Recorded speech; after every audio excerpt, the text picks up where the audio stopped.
So what do you do if you see if when the person falls down, just like we saw in this video?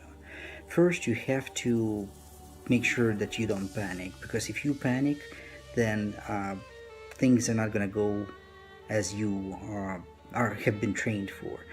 First, you check, once you approach the person, you check to make sure that the person does not get up. You have to resist the urgency for this person to be lifted up first, because that's the first thing we want to do, is get this person back up to norm as fast as we can. We want them to get up, but you have to resist that urge first, because first you have to observe. You have to observe to make sure you check for condition to see if this person is conscious or unconscious.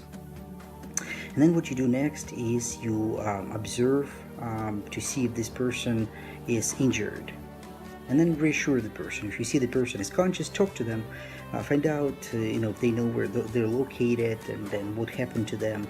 Just talk to them, reassure them.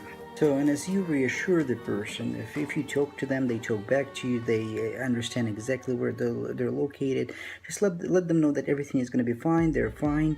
And take a look to see if they have any injuries. Have they been injured? If the person has been injured and they're not able to get up, then perhaps they need help, and then that's probably the most appropriate time at that point to call 911. Because if you're going to try to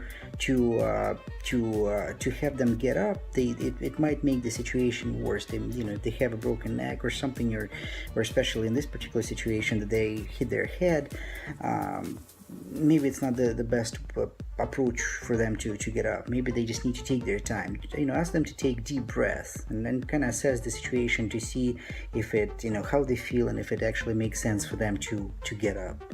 And if the person feels strong enough to get up, then perhaps this would be the time to help them get up and see what they would like to have accomplished. If they have somebody nearby, who just like in this particular situation, they were with somebody else that they can help them further, then that's great. You're pretty much, your job is done. But if they need help, of course try to help them. But otherwise, in this particular situation, everything turned out to be quite as I described in our steps. We followed the steps. The person was conscious, the person didn't feel any pain, they answered all the questions, they knew exactly where they were. Basically, they stated they just get up too fast, and that's their explanation. But at least they were conscious and they knew exactly what was going on in this particular situation, and they did not need any further assistance. We helped them that person get up, and they just walked to their car. So they didn't need any further assistance. No CPR obviously, because the person was conscious talking to us. No need for that. So this particular situation was as you can probably it doesn't happen too often, but when it does happen, you have to make sure that you know what to do.